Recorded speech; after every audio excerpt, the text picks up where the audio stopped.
今天我们就来讲大马最具争议的美食擂茶。先不要急着喷我标题党，至少在我的频道内小范围的调研有数据可以证明擂茶就是最具争议的美食。等下拿给你来看。我就和王太来一人聊了3个感受，我们从擂茶的制作准备，从它的美味它的鲜味的角度，以及 Wilson 他可是第一次吃擂茶，小孩子能够喜欢这么多蔬菜吗？我们从这些角度分析给大家。最重要的，擂茶背后代表了大马人哪一种的饮食文化呢？听我们来说一说。不要走开啊！节目最后我还采访了大厨快问快答，这个大马人厨师对擂茶的感受是怎样的？回答有点好玩啊，在节目最后放给您看。那我们就开始吧。我原先一直觉得擂茶，我们住在沙登嘛，客家人很多，我经常看到这个广告，但我就在想，这个是茶吗？大马还有专门喝茶的地方吗？我也以为是茶。一开始没兴趣，OK， 茶我没有兴趣哈。但直到呢，我看到有一家他做了图片，还摆了几个那个像时冲一样的东西，我就想，这会不会像是日本我们喝过的像抹茶一样的东西？那它旁边还配着饭结合，我这个好创新啊，好有意思啊！不管好不好，要么就是一个灾难，要么就是一个惊为天人的东西。我的第一个感受就是这样的一个吃擂茶之前的思想变化是这么来的，这么开始对擂茶感上兴趣的。你的第一个感受是什么？你可以讲对它的感受，也可以讲制作都行。我听到他名字，看到他图片，我就想，我才不要吃这玩意儿了啊！这你的第一个感受啊？擂茶，我就立刻想到中国不是有个茶叫什么八宝茶嘛？我就想到这是甜的咸的，我也不知道。然后后来我也不知道问谁吧，我说这擂茶是什么东西啊？他就跟我说是很多蔬菜，然后加一点茶汤拌饭一起吃。我就问他有没有肉，他说没有肉，我就没有兴趣了。所以在做擂茶之前，突然有一天我看到 Auntie 在厨房里面捣鼓一小罐绿色的膏一样的东西，然后味道就很香嘛。这个香是九层塔还有松子的味道。我以为 Auntie 在做 pesto， 就是意大利的那个青酱嘛。然后我就问 Auntie 说你这是什么东西？他说我在做茶膏。然后我就很馋说让我尝一尝。我就用勺子去尝了一下，就是真的是像青酱一样，是很鲜的，然后有很浓的坚果的味道。你试一下，可以吃得熟的意大利的那种这个酱的东西。这个是买的，这是买的。试一下妈妈配方。就很简单，大蒜、花生一些那个草本植物加起来的，然后一下子就让我产生了兴趣。我就问Auntie说，我说那什么时候做擂茶？我可以来吃吗？他说我还没有集齐材料，还要再等2个礼拜。我说这是什么东西？这个故事2个礼拜。我不知道啊，电视机和手机屏幕前的您喜欢擂茶吗？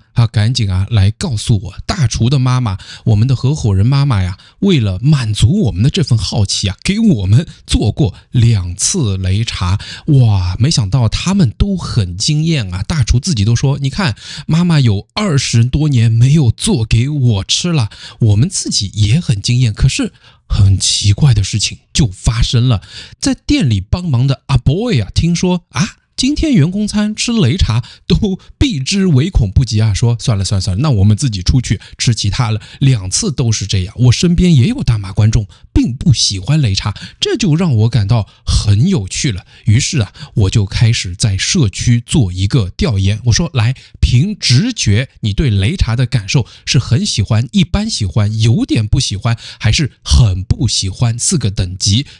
快要收到将近600票，好像我要被打脸了，要翻车了呀！因为很喜欢的擂茶人47%，很喜欢和一般喜欢加到一起也有73%。不过我留意到呢，打很不喜欢的人，怎么有14%比有点不喜欢的13%还要高？这个数据好像有点不正常。好，那么为了证明这个问题呢，我没有过多少时间又问了一个问题，我说猪肉粉还是这4个选项？来，大家投票啊，有将近呢300票，你猜怎么样？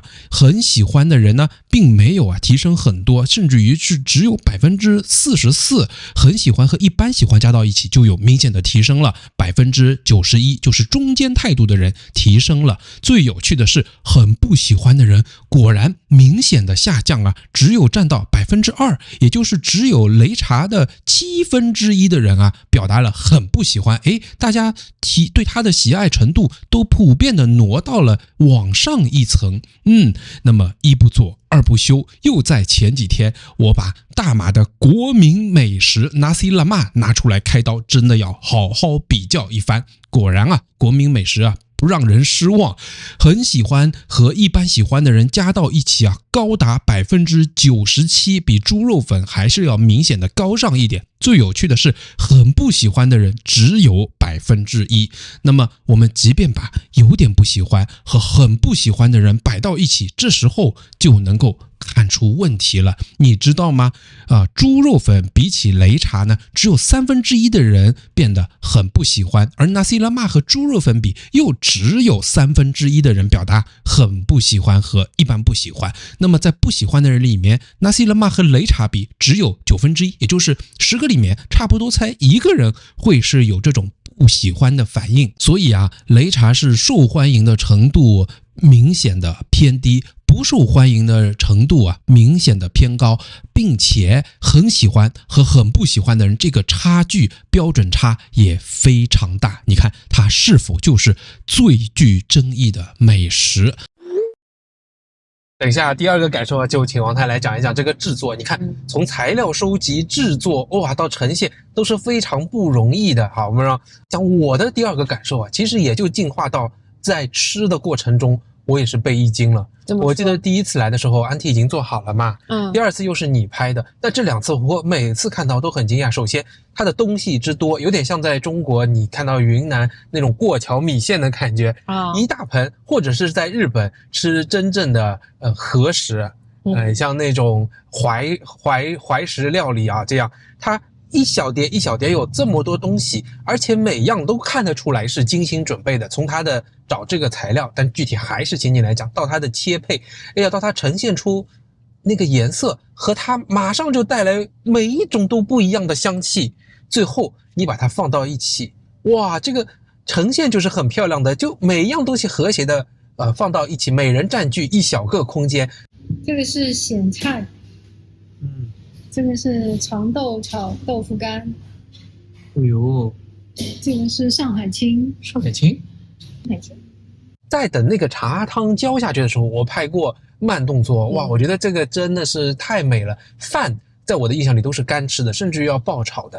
哎呦，没想到它配上了不是小时候我们的那种泡饭，就是白开水，它配上了这样的茶汤，然后它又有这么多蔬菜组合到一起，这又是我没有想到的，它可以结合这么多。那这个一下去，用你的话说就是感受到蔬菜之美，都是蔬菜，但是不同的蔬菜各有各味，都是新鲜的，一下子五官非常丰富。这种感受居然不是肉带来的，这是擂茶在实际我使用的过程中给我带来的第2大震撼真的是非常非常惊艳。我的第2个感受就是它的里面的鲜真的是天然的，就是这跟我们从小在上海，我看我爸妈烧菜，包括我教我做菜的奶奶，他们都是家里面必备味精的，可是这边真的是不用味精，它的鲜我们合伙人的厨房里面是没有 MSG 的嘛，然后我想想这个鲜味到底是从何而来呢？我炒了之后做了一遍之后我才知道你也参与做了？对对对，哇我跟安迪说你要教我做一遍，然后我才发现它的鲜是主要来自于虾米还有就是虾米和大蒜它能够一起炒的时候能够爆发出一种这个香气。好蒜米的大蒜里面的这种香跟这个海鲜结合，那是肯定是特别好的。其实擂茶里面我们看到很简单的，好像是炒出来的每一盆菜丁，都是用虾米大蒜煸炒出来的，调味只放了盐。我明白了，他们真的是大马美食中激发别人菜品的男女最佳配角，我真的加上他们都会一下子像有个 amplify 一样的放大了。对，就为什么我以前不觉得虾米好吃，是因为我可能买的很便宜的，然后我看了 Anty 用的这个虾米确实是非常漂亮，应该是自然色的，并不是像我们中国看到的虾米是有一些偏橘红色的，它就是很自然的，有点像我们上海以前用的洗衣皂那种黄颜色，很淳朴的黄颜色，而且个大，每一个虾壳都剥得干干净净，然后Anty 把它剁碎，对吧？就这样去炒，这你就发现说原来天然之鲜是这个样子的。然后第二个就是说它的各种各样草本结合在一起，像九层塔它本身就是一个非常神奇的，香气很足，然后滋味又很丰富的，再加上他们有一个叫什么苦心草还是什么苦心莲，再加薄荷，反正再加上炒过的花生之后，再加大量的大蒜打成的这样一个绿色的糕。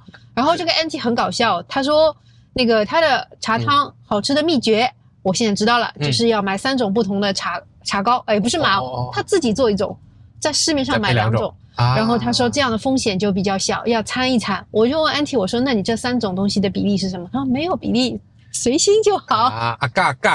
对，它是很轻，但是味道不够香。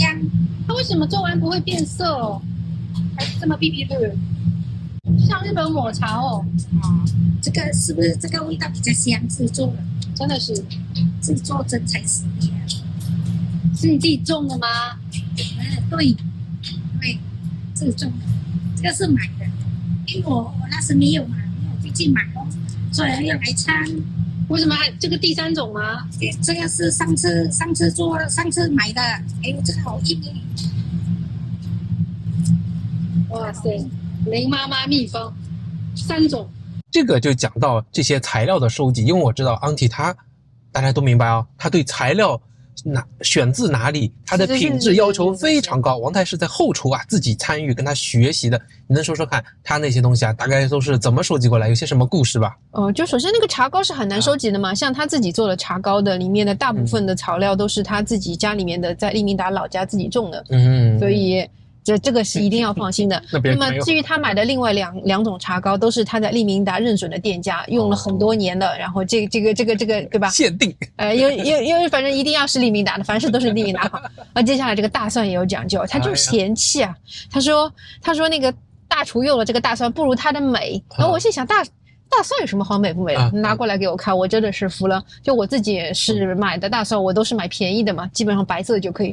它的大蒜很有趣，它的皮都是有一点深褐色的，然后特别大，特别大粒。然后他跟我说了价格，我说哇塞，你这个价格可以去买鸡肉吃了。大概多少？说给我们听一下。都是10多块，15、16块1 kg 的。然后那个真的我感觉就是大蒜，就是武装到大蒜也要好。OK， 还有什么感受吗？还有就是切的话，它要切得很细。切得很细的好处就是炒得很快，就很能够熟了。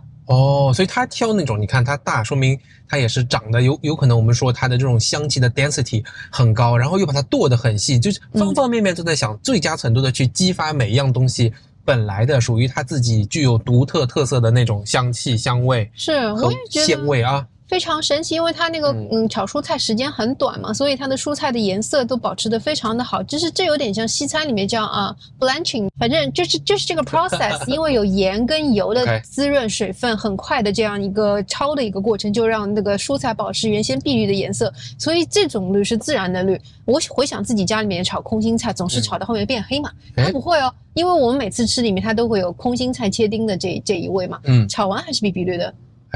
就是快速的烹饪，对，就是用心的制作，还要加上什么很好的原料，这就和 OK 是一样的。我们讲就是好味加上好料啊。今天的硬广短一点啊，大家自己到网站上去看看我们最新的很多打折的好味好料、好方便的产品。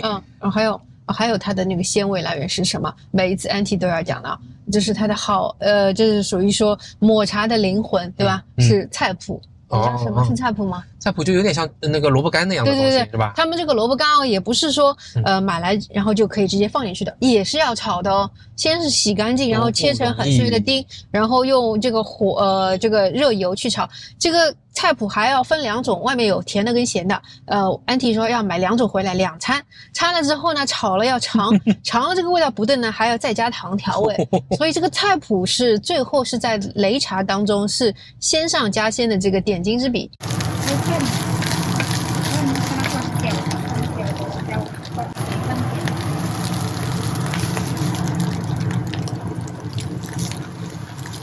哎呦，我觉得它的制作难度甚至于高过 Nasi Lemak， 每一样东西单拎出来都是一个单项全能，都可以单独做一个菜啦。真的，把它偏偏放到一起，再加上汤和饭，哎呀，变成这个非常完美的就单品一个组合。还有一个就是你能想到，你刚刚说到那点非常对，就是它的制作过程，它的细节其实比 Nasi Lemak 要求更高。就拿这个花生来说，擂茶上的花生不是油炸的，是干烤熟的。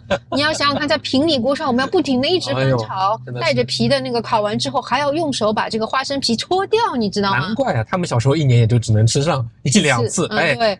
就是你想想看，这个花生哦，这种干烤出来的这个干脆，然后加上菜谱的调味，还有这个茶膏带来的鲜味和用虾米炒过的这些蔬菜丁自带的这个虾米之鲜，那这就是很完美了。大家可以想到了吧？我相信很多人已经流口水了吧？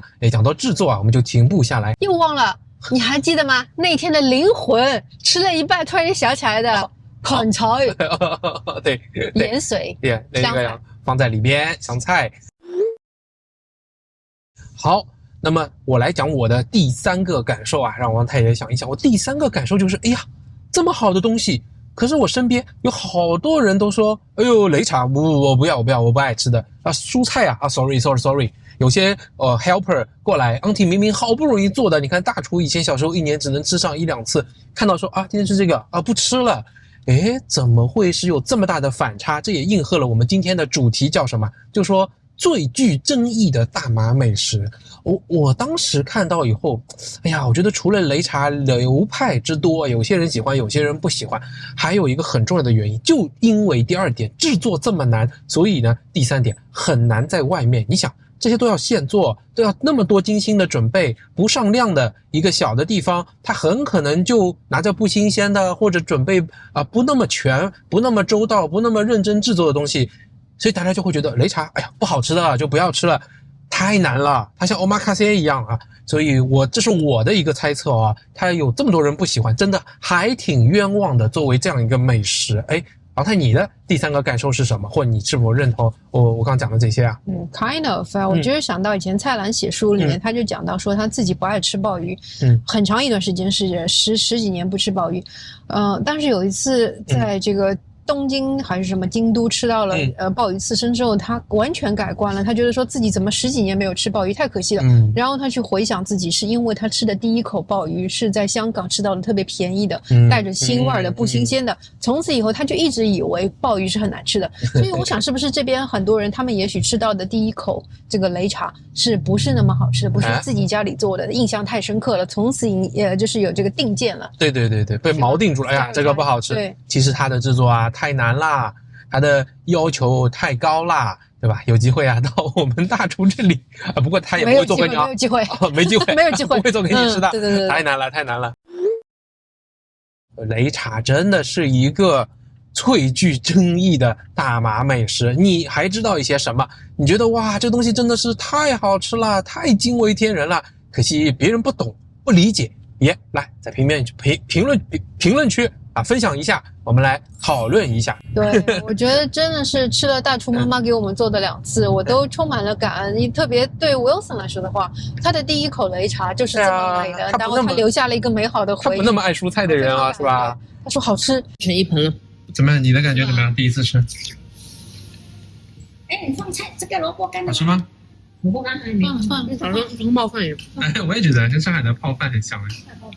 我觉得真的是太感恩了，我们有这样大厨妈妈这么精心制作的擂茶，很幸福。哎，你也来帮忙硬广一下啊！如果让你来推荐一个欧卡的，也是精心制作的、新鲜好味好料的，你会推荐什么？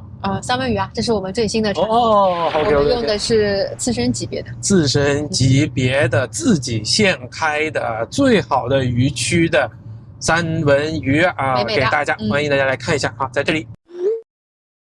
快问快答。大厨，擂茶为什么叫擂茶？我的理解是因为得用一个那个钵，然后有一个棍子在那边擂嘛，那个叫擂。擂。那么为什么又叫茶呢？因为里面有包含茶呀。擂茶有哪些流派呢？据我所知，我家用的一贯都是客家派。除了河婆，还有其他的地方吗？没那么了解。那在大马除了客家人，还有像你们福建人也会吃？对，我相信是受了这个一般家庭的影响吧，就家里也不分什么关系嘛，你的亲戚是客家人然后吃了过后也不分是因为我们是福建人还是广东人，大家喜欢吃，大家就做起来了。你能说3个理由就是为什么觉得擂茶好吃吗？就是很多蔬菜嘛，然后本身很喜欢那个一些草药草本的味道菜的搭配的味道，第一是喜欢嘛。营养嘛，再三就是很简单嘛，而且可以团聚大家一家人团聚，煮了很多菜，大家团聚吃一顿这样的擂茶，那个氛围并不好做哦。其实也不难。好，那么为什么有些人不爱吃擂茶呢？像你这里的 helper 都不喜欢，可能就是大家不喜欢那个就只有菜嘛，就可能单调，或者是那种菜的味道，大家不愿意接受嘛。我相信是这样子的。拜拜，拜拜。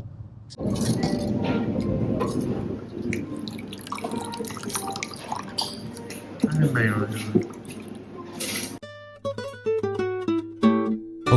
OK 啊。